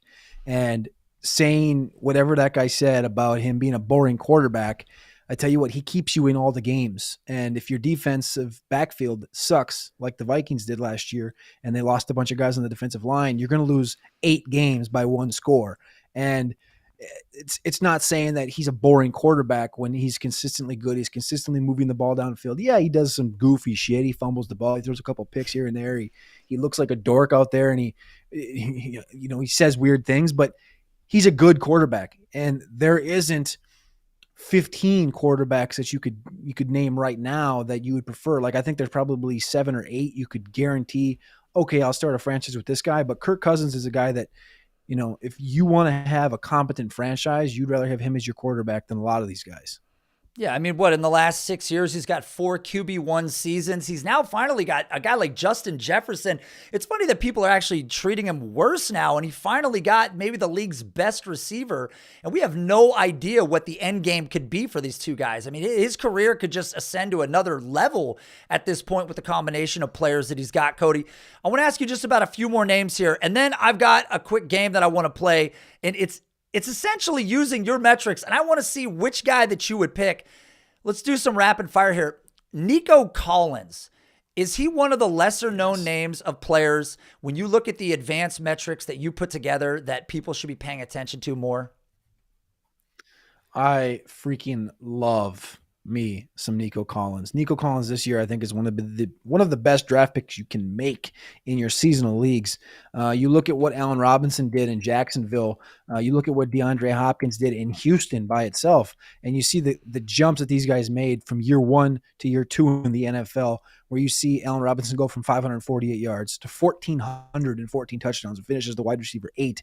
That is, I don't care what you say, in the range of outcomes for Nico Collins. He has the size, he has the speed, he has the talent coming out of Michigan. Nico Collins, to start the year last year in the first 9 games, 18 for 228, no touchdowns, averaged 4 fantasy points per game, with an 11% target share. Yep. In the final 5 games, he had 15 receptions, 218 and a touchdown, averaging 8 fantasy points per game. Yes, it's not massive. It's 8 fantasy points per game, but it's in that offense as a rookie playing with Brandon Cooks and Davis Mills as a rookie, who they now love. Like, I think they're going to feature him as the guy going forward. Had an 18% target share in those final 5 games, up 7%. So what we've seen through camp with him as well, being that feature guy, I think is only going to help Brandon Cooks. I think it's going to help Nico Collins. It's going to help this team overall. I think you could expect a 24 to 26, 28% target share for a guy like Nico Collins. And if the targets are there, I mean, like I said, you saw him 450 yards last year. What did Allen Robinson have? 540 yards in that Jacksonville offense. Yep. And I'm not saying he's going to take that step and go for 1,400. But what I am saying is, like, I think he's going to take a massive step, and he's going off the board at wide receiver 72 right now. Mm-hmm. I think there's a great case to be made for him to be to finish easily inside the top 36 as a wide receiver 3. And I think he's a guy you have to leave every single draft with. I totally agree with all those statements. He's a guy that's really being slept on. And one thing about his route win rate that's really impressive to me, now it's 35%, which is fringe of sort of the threshold that I kind of fell in love with. I'm just going to call it 40%. But again, that's down there with the guys like T. Higgins, CeeDee Lamb, Jamar Chase. This is a guy that had a higher contested catch conversion rate than Jamar Chase. And when you look at that 35%, that does typically align with guys that had high volume contested targets and ran low slot rates. So that 35% was right down the middle with many of these other guys. So I think him taking that step forward is very much in his realm of possibilities. And I love Nico Collins this year. Here's a name that I might be off of, and I'm wondering if you're off of. Rondale Moore. Are you in or are you out on Rondale Moore? Is it a make or break year? I'm in a weird spot with Rondale, right? Obviously, the breakout finder, shout out breakout finder, shout out you and Russell Clay. Rondale Moore was a darling in the breakout finder, obviously. And last year, it was like, oh, he had such a disappointing season. And it's like the same thing people say with LaVisca, but he still had 2 back-to-back 600-yard years. Rondale had 400 yards last year. We saw the spurts and the opportunities and what he could do in that offense in Arizona. And now you're seeing a year where he's going to begin the season. There's no Christian Kirk. Hopkins is on the mend for 6 or 8 weeks. Yep. It's Marquise Brown. It's Rondale Moore. It's AJ Green and Antoine Wesley, where Green and Wesley are going to be the big guy on the outside. They're going to run 4 wide when they can. Rondale's going to be on the field like 90% of the time in the first 6-8 weeks, guaranteed. I don't know how you don't use the speed of Marquise Brown, the size of AJ Green and Antoine Wesley. You got the tight ends in Ertz and McBride. Like, Rondale's going to be using this offense. Cliff Kingsbury said he loves Rondale Moore. He's like, we're going to need Rondale Moore. Am I drafting Rondale Moore? Probably not. Again, he's going off the board in that same 100 range where Jacoby Myers was, where Antonio Gibson was. I'm just not drafting him. Not saying he can't do stuff, but I think he's going to be more of an NFL guy than anything. And what I would want out of him would be to be a Deebo Samuel type guy. But I'm not going to bet on a 180-pound guy to do that. I'm going to bet on watching him on Sunday, enjoying it, maybe playing him in DFS, but it's not a guy that I'm going out to buy in Dynasty, holding in Dynasty, drafting in season or best ball or anything like that. I wish nothing but the best for him, but it's just a tough one for the fantasy sake to bet on, I think. Well, it's going to be, what stood out to me was the fact, and the reason I bring him up, 42.7% route win rate was really high. So he definitely falls amongst that group of players to keep an eye on. But again, this is a guy that came out of the slot, right? Almost 64% of his routes out of the slot, which is why he was very underutilized in the deep game. And that's not just a function of this offense. Like dating back to college, it really wasn't a function of his style of play either. He's just, for as explosive as he is, you would expect him to be this guy that's shredding players downfield. But you go back to the scouting reports and they talk about concentration drops and inability to get off of sometimes press coverage and deal with more physical corners. So I'm assuming this is your perception as well, but he's certainly the guy, get the ball in his hands and let him create after the catch. That's where he's going to be successful. Exactly. And that's where they want to give him the ball. Like you saw the play he made against the Vikings. I think he went for 45 yards on like a 17-yard catch because after the catch. But that's just a tougher thing where in fantasy, we're looking for the receptions. We're looking for the consistency. We're looking for the scores. We're looking for all this stuff where he's going to make those couple plays and he's going to win those routes. But there's so many guys around him, and I'm not going to do the cliche saying, but you understand, like there's Hopkins, a guy that's a perennial 100-target guy, 150-target guy, Marquise Brown, all these other guys in this offense that are just going to eat up the fantasy side of Rondale Moore, where he's going to be a very, very important piece to this offense. But I think from a fantasy side, it's gonna be one of those things that just keeps nipping you in the ass. That's like, almost, and then it's just never gonna fully click. Yeah, never manifests itself. We all loved him coming in, but that size really is a hindrance, and it's just he's in a creative offense. So if anybody's gonna get it right, this feels like the place to make it happen. All right, one last name for you. Donovan Peoples-Jones. This was another player that, did pop route win rate near that 40% threshold. So that's why he's kind of on my radar here. We know that this offense now has some additional weapons to it. Is he a guy that you're still confident in, like dating back to that high school, college profile?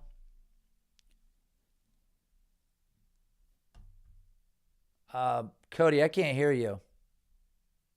It says you have yourself. I think muted. obviously, there you go. Obviously, Donovan Peoples-Jones has that great profile coming out of college, similar to Nico Collins with the athleticism at Michigan. He got the Harbaugh handicap. Obviously, losing Watson hurts. He had almost 900 air yards last year, average 8 fantasy points per game, and the success rate in winning those routes and growing in this offense in year 2, I think grows again, and it kind of proves the point where they didn't bring anybody in really to compete with him. It was him and Anthony Schwartz as kind of those deep stretch guys, the speed guys in this offense that can be the big X. They brought Cooper in, obviously, and they drafted David Bell, but I think those are completely different roles from what they want out of Donovan Peoples-Jones and Anthony Schwartz. They also brought in Mike Woods. I love him. He graded out high in the dog rating, but I think he's going to be sitting behind Amari Cooper. And I think Donovan Peoples-Jones is a guy that's going to be consistently starting. And unlike a few of the other guys we've been talking about, he's going in the last rounds of drafts. People aren't drafting him, but he's going to be the number 2 receiver in this offense early and often until David Bell gets warmed up. Obviously, Njoku is there, but this is, again, another run-based offense. I like Donovan Peoples-Jones at the price in underdog, especially in best ball. Seasonal leagues is going to be more tough, but I think in Dynasty, it's a guy you should be at least taking a look at because of being 23 and a half years old, entering his 3rd season in the NFL, tied to Deshaun Watson. Tied to Deshaun Watson is another one that a lot of people don't want to say right now. I don't really care. We're talking Dynasty football. We know he's going to be there. Donovan Peoples-Jones is a guy is going to succeed, period, with Deshaun Watson at quarterback. And I think it's just a one that you see him win, and that offense on the other side of Amari Cooper tied to that quarterback. It's just a win-win situation at the price tag right now. I mean, you nailed it. You know, we talk about Pacheco as a guy that it's like, how did they miss Pacheco, right? How does he go in round 7? You look at Peoples-Jones, he was number 1 recruit in the country going to college, and here he goes in the 6th round. He has the athletic profile that stands out. So there are so many reasons to love it. That early pedigree was built in, and like you said, there was issues going back to college, but he's a guy that I definitely like at his price tag currently. He's super cheap, and Dynasty, the David Bell stuff has also made him cheap as well. So, all right, Cody, I want to test you. I want to test some of your skills here. I want to look at some of the rankings and the metrics that you put together. I want to go player for player here. I'm bringing it up right now, Cody. All right, so player A versus player B. This should be a very simple game. We have player A, route win rate, number 55. Target share, number 36. Catch rate, number 20. So go to the other side, look at a player B. Most of those numbers are looking pretty good. Cody, player A or player B? Who do I want, or who do you want, player A or player B? Just by those metrics. You want me to go back? Player A or player B? Pop that thing back up. What's the chat got here? Player A, player B, and who do people think that these are? That's the real question. Red zone, contested catch. I need some thinking music here, Cody. You do need dun dun dun. Yeah, something. So player A or player B? Here we go. He doesn't want to say player B. I gotta go. I gotta go B. I can't not go B. CeeDee Lamb and Jacoby Myers. Shit. How about them apples right there based on those metrics? It's pretty surprising when you see it side by side, Cody. CeeDee Lamb. So you just took Jacoby Myers over CeeDee Lamb. Let's try this again. Player A or player B? Route win rate, number 70, not good. Target share, 23. Catches in the top 18, though. Red zone targets, top 35. Not good in the contested catches. But on the other side, everything is inside the top 34. Player A or player B? This isn't setting you up well for the game either. So, are these a couple? I think I know who these guys are. I'm gonna go B. You're going B here. Here we go. Here's play. Let's see what we got here. You picked Mike Williams over Jamar Chase. Oh God. You just picked Mike Williams over Jamar Chase. It's wild when you see the metrics side by side. I was shocked when I was putting these things together. Oh, they're saying I think these are bullshit. I think this is real. Double check me later. Vet it. Player A or player B right here. You got 48 for route win rate, the guy on the left, but his target share is in the top 8. Now, when I look at things that are the most illuminating about the potential of a player, it seems like target share should be the one. But Cody, chat's saying this is not a good look. So player A or player B on this one? The contested catch rate is a little question on that one with the red zone opportunities, but I'm gonna roll with player A. Player A. You went DK Metcalf over Christian Kirk. That's good. You nailed that one, Cody. So that's a big win for you. So let's go with the last one because I know you're going to love the last one. Here comes the last one. Player A or player B? I'm just curious what people look at right here. Player A or player B? Win rate top 16. Target share number 15. Catches number 6. Red zone targets 5. Contested catch rate in the top 8. How could it not be player A? And I'm thinking this is a trick question. This is not, Cody. I wouldn't try to trick you. I'm looking at this from like a pure dynasty kind of perspective here. Dynasty lens. We're looking at what they did last year. What can they do this year? Player A or player B, Cody? Who would you rank higher in dynasty? All right, let's go A. Let's go A. Keenan Allen and T. Higgins. I mean, you would not rank Keenan Allen over T. Higgins. There's just no way. But the fact of the matter is, Cody, when I looked at these things side by side after doing this deep dive, it's really interesting to look at these players because it's not what I expected by any means. I'm just saying it's not what I thought by any means, Cody. All right. No, they were all very good comparisons because they were like, again, it's also why you need to take these things into context, right? Like the Jacoby Myers one, knowing that offense in comparison to CeeDee Lamb and the opportunity of Lamb being that solo guy and that 600 passing offense. And that's why we have different things. But I mean, that is a very good test. I don't really know what to say. I feel got because I picked Jacoby Myers over CeeDee Lamb. I I just like Cody. I didn't know. I didn't know if you were like a mega stat savant. You were going to look at him and be like, well, that's so-and-so and so-and-so, but it's too hard when you look at those numbers. But this is why, and this leads me back to my conversation about year two. I'm really excited to see what you put together in year two, because I want to look back and go, all right, here's why that didn't matter. Here's why that game we played was irrelevant, because we've seen significant growth in year two, right? So that's really the hope for me. Now, the last player was T. Higgins, Cody, and I know that you've got this catchphrase for T. Higgins. What is it that you call T. Higgins exactly? He's the beta alpha of the NFL. What is a beta alpha? What is that? You all know what an alpha is. An alpha is a dominant receiver on the outside, also known as the Dez Bryants, the Jamar Chases, the DK Metcalfs of the world. Clear numero unos in their offense. Betas. We're talking Jerry Judys. We're talking Rashad Bateman types. We're talking, Tyler Lockett's. Things like this. Guys that are undersized. Brandon Cooks even. Brandon Cooks is considered a beta. He's not the alpha number one receiver in an offense. And a beta term isn't in the receiver term known as being like, oh, he sucks. But it can be twisted that way, I guess, a little bit. But the term for it absolutely is. beta alpha is T. Higgins because he's a fake alpha, right? And fake alpha is a terrible term. Beta alpha makes him sound like the wateriest dog of all the dogs in the house, and that's what he is. Cody, you and this dog water. Let me give you a few factoids about T. Higgins. Number one, contested catches. T. Higgins wasn't worse than Jamar Chase in this metric. He wasn't worse than Jamar Chase, which was expected. Yards after the catch per reception, better than DK Metcalf. Depth of target, higher, right neck and neck with Chase and Justin Jefferson. Air yardage share within 1.7% of Jamar Chase, and he missed games. I mean, I just think that when you look at this offense, let's say that Jamar is leaps better than T. Higgins. Okay, Jamar Chase is the Randy Moss of this era. I'm sure that's a fact. Joe Burrow, though, had 80 less pass attempts last year and was just behind 4 quarterbacks in total passing yards. I think if we see Burrow take a step forward, if that volume continues to get distributed, even if we call him a beta, he's a guy that's got, they could flirt with top 10 potential, both players every week. And admittedly, I'm the person that tweeted out that they had, I think, one game out of the 12 they played together where they were both inside the top 25. But I just feel like that's a little cold water, Cody. I think your take on T. Higgins is a little unfair. And I don't think if T. Higgins was on this broadcast right now, you would say that to him.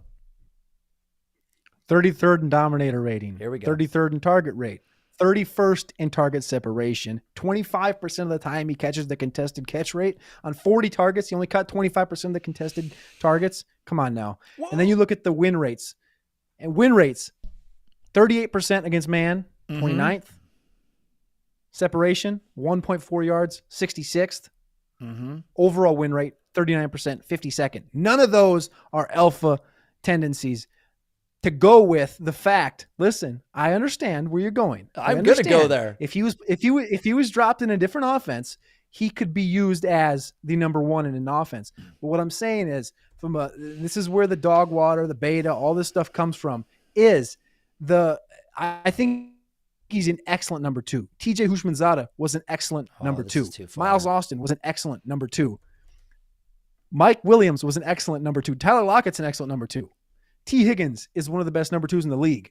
I'm not saying he sucks. It's a similar thing to Antonio Gibson and Brian Robinson, right? I'm not saying Brian Robinson is dog water, but Brian Robinson is not Antonio Gibson, nor will he ever be Antonio Gibson. T. Higgins could be plopped into in any offense he wants to be and be the fake alpha, the beta alpha in that offense, but he will never be on Jamar Chase's level of upside, of output, of ability. It's just not going to happen. Well, I do want to bring up a couple things. Number one, you brought up target separation, and as you well know, his target separation was higher than Jamar Chase's. You brought up the contested catch rate. His contested catch rate was exactly the same as Jamar Chase's on more targets that were contested. Cody, I think there's some bias here. To be fair, though, Jamar Chase is clearly better with the ball in his hands. Jamar Chase is clearly more dynamic. The dominator rating, I cannot debate. Nobody's saying that he's better than Jamar Chase, but given the player that he is, I think perhaps. I mean, look at the chat. Look at the chat. What's the chat saying? Look at the chat. They're saying Kev said, you just put it up on the screen. You said Higgins is better than Chase. You put that shit up on there. Cody's a secret Higgins hater. I don't hate Higgins. This is what I said. I don't hate Brian Robinson. I just like Gibson more. And I think that in this offense, as long as these guys are together, you're never going to see the true potential of Higgins. Can he be that dude in an offense? Yes. His body type is not the Mike Evans. So he's not Mike Evans. That's more so the point. Mike Evans is a dude. DK is a dude. T. Higgins is not a dude. It's hard to make the argument about a guy that we've seen in the league for 2 years, but from what I've seen, this is a guy that's been over 1,250 air yards both years. You would think if he wasn't going to be good, he would have already washed out by this point, but we saw towards the tail end of the year, multiple big games. We saw big games throughout the year. And again, him and Jamar Chase went back and forth. It's not like Chase had a lock on the big games. As I stated, they had one game together where they were both top 25, and they both had a bunch of top 25 finishes. What did he do in 2020?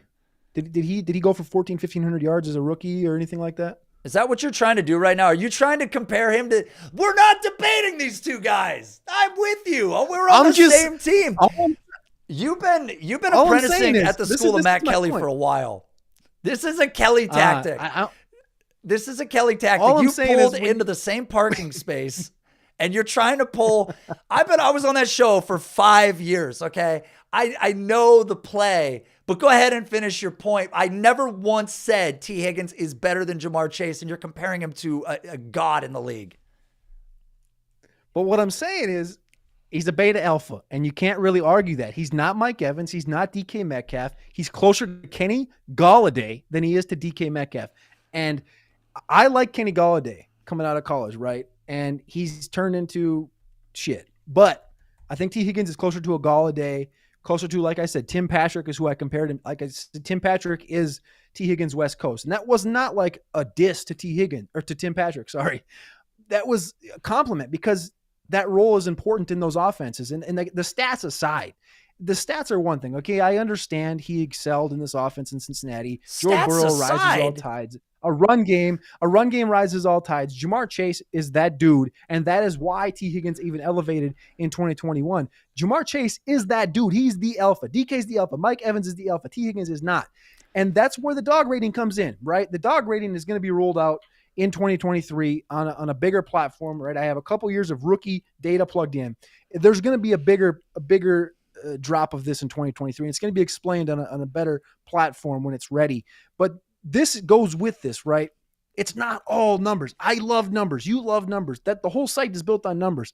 But there's this little bit of thing called personality. There's a little bit of thing called what you do, how you react, how these different things that guys like Jamar Chase, guys like DK have that T. Higgins just missing. Just see this little much right here. That's how much is that much? I don't know how much that is, but we're gonna go ahead and agree to disagree. I don't see an end to this. There's the dog. Oh, the dog rating. It's the dog. Well, I can't wait. I can't wait till it comes out, and I hope it's not based on numbers because you just shot down numbers. You just said, what is it based on? What is it based on? Let's not do it right now. No. Don't pull the veil off it just yet. We'll get there. We'll get there. All right, don't pull the veil off. All right. I'll have you on my show. For the intro of the dog rating, and we'll go through it. And I'll explain to you word by word why T. Higgins is a beta alpha. Oh, my God. All right. Cody, well, I'm going to turn you into a beta alpha. I don't hate T. Right now. Ryan, I don't hate him. I don't hate him. He's okay. I don't hate him. Draft him. Overdraft him. Please do it. Overdraft him. I don't hate him, but he's a beta alpha. And you know what time it is. And he misses it. That's impossible. Oh, my God. That is impossible. Now, here's the deal, Cody. I was completely insulted by the chat last week. You included, because you tend to, like a shark, swim around the blood that is leaking into the water in the chat. And last week there were complaints that when we played this game, by the way, let me just show you guys that it's still all here, Cody. I just want you to know that it's not gone. The cash is here. $500 cash and the briefcase to you if you can get these right. But I got to tell you, you've been very flagrant on this episode. And I just changed question 3 because it's always altering. So here's the deal. You have to get them all right. You've got 20 seconds. 3 questions. And may God have mercy on your soul, Cody. First question. How tall are you in inches? 71.5. Is that true? Okay, I'll take it. What team does Laquan Treadwell play for? Jacksonville. How many confirmed moons does Saturn have? 13. 27. Time is up, Cody. It's 53. Surprised you didn't know that. Here's the thing, though. Never disrespect T. Higgins again. Absolute blasphemy on this episode. I appreciate it. I'm going to go on quite a streak that nobody's winning this game. It's going to be impossible. I appreciate. Wait. Oh, you're right. Sorry. Did you just look it up? Are you going to call me on it? You think I wouldn't vet my own information? I use data. You just said you hate data. I love it. There's 29 moons awaiting confirmation. That's right. It could be I more. Get a recount. Okay, I'll give you another shot if they qualify one more moon. All right, Cody. Dude, Cody. Oh, big fail for Cody in the chat is what they're saying. All right, Cody. Dude, as I've said before, man, your ascension in the industry is really impressive. I believe we're going to look back a year from now, 2 years from now, and you're going to be doing even bigger things than you're doing right now.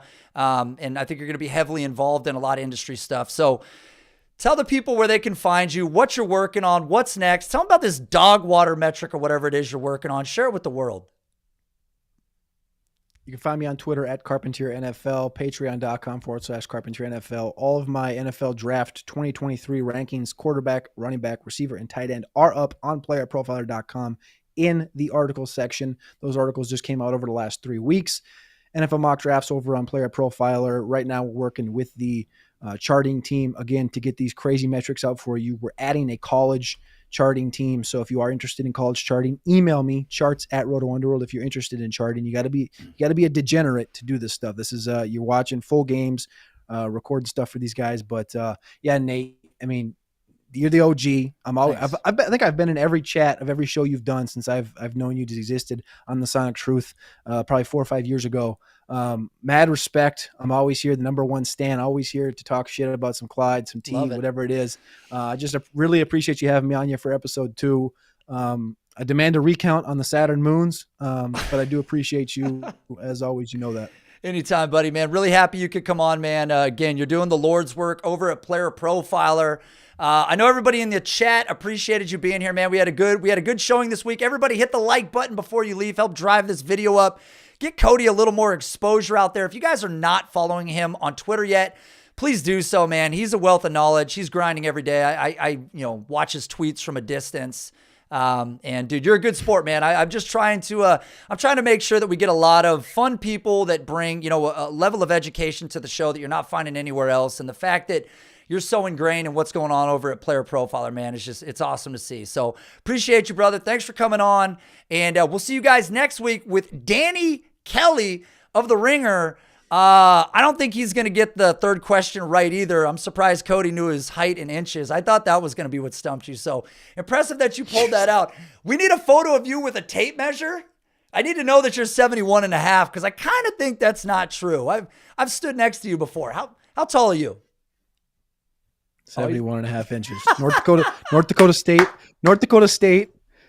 State is the only place in this continental United States ever measured me at 6 foot tall. Everywhere else has been 71, 71.5. I got 72 at North Dakota State though. Love it. Hey, Goku's pre-workout. Appreciate you, brother. I know Cody and I love pre-workout, so we both take a lot of it, I'm sure. I'm trying to get as jacked as Cody is. He's got about 60 pounds on me, and clearly some inches based on the game we just played. So, all right, everybody, thanks for checking out the show. We'll be back next week with Danny Kelly of The Ringer. Danny Ringer. We'll see you then.